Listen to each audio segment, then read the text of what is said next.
All right, 100 years ago, 2 million wild Mustangs roamed across the western United States. Now there are only about 30,000 left in the wild, another 40,000 held in pens.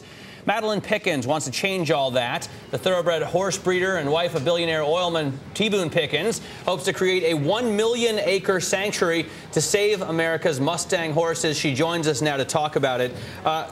Very interesting cause here, but every time I see these packs of wild Mustangs running around, I wonder why we don't just make everybody move somewhere else so that they can have that, because you want them to survive, right? Well, you do. You know, if you consider you had 2 million of them 100 years ago, and we're down to the last 30,000, it's a pretty sad deal. The unfortunate part is that the government has already gathered another 40,000 of them, and they have them in holding pens. They've got 11,000 in holding pens in Nevada. That means that they're butt to butt. They have no trees, no shade. They feed them. They get hay and water, but they have no life. Yeah, and there's no place to put these horses. Then they have another 30,000 that they're subsidizing ranchers with that are in long-term holding. So I went to the government and I said, look, how about if I buy deeded land? Give me the same deal as ranchers or cattlemen. Let me have the grazing allotments of the federal lands to go with it. And then I could create a sanctuary. Because you have removed the horse, you have a moral responsibility and a fiscal responsibility, because these are federal horses and they belong to the people of America. So let's create an eco-sanctuary where you can come bring your kids and visit.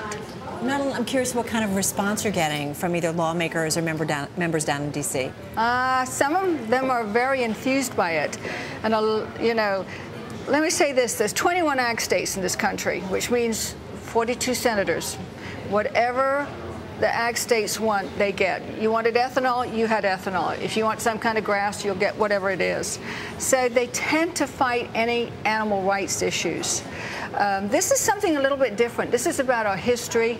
We could create a living museum. And I'm saying this is about the people. This is America. Do not let our Mustangs go extinct. Why involve the government, though? I mean, you could do it alone, couldn't you? And just kind of get private money, raise money, find places. I'm just curious why you think it's so important to have the government involved. Some would say better not to have the government involved. Well, you know, yes and no. These are federal horses. They belong to the people. To put them in my name and make it private, it's no longer the federal horses. But secondly, how many people do you know that get calls from sanctuaries that have run out of money? You die, your children don't want to do it. So I came up with a business plan. So this way, the government pays the ranchers a stipend for taking these horses. I said, okay, I'll buy the deeded land. That will be my gift.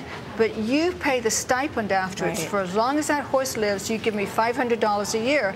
That's what you're paying for long-term holding. In short-term holding, they're paying $2,500 a year. And I would take the $11,000 out of the short-term holding. How much deeded land do you have to buy? I mean, 1 million acres to me sounds like bigger than Texas, but I'm sure it's not that big. Bigger than Texas, I don't know. But, you know, there are requirements as far as how many horses can graze on the land. And naturally, being as it was a sanctuary, we could improve the land. We'll put in lakes. We can dig more wells. We'll have a farm within the ranch so that we can grow supplemental feed for bad summers and bad winters. So I have honestly thought about every issue. But you know, I came to this country, I immigrated because of cowboys and all the Western movies. I would watch Oilmen. Yeah, I found mine, yes. You know, John Wayne. And I said, I came to America and I couldn't find this country. I couldn't see the wild Mustang. How many of you have seen a wild Mustang? Oh, my, you know, they're incredible. And they graze on this land. They don't eat any hormones. They're pure, they're strong. They run about 50 miles a day. What's your concern if you can't make this work out with the government? No, I'm going to make this work. You are? Yeah. This is divine intervention. There's no question it's going to work. I've been on it for 2 years. There's no question it should never have taken this long. But the government's going to have to listen. They've got too many problems. They've got an oil spill down in Louisiana. They keep having one disaster after the other. We have a solution for this disaster. But I would ask everybody to go to my website and help me. It's called Saving America's Mustangs. .org, And if you just sign up with me, we'll send you info, and we ask you to write to your senator or congressman, or just press a button. And grassroots works. It really does work in this country. All right. Hey, thanks so much for joining us, Madeleine Pickens, talking about saving America's Mustang.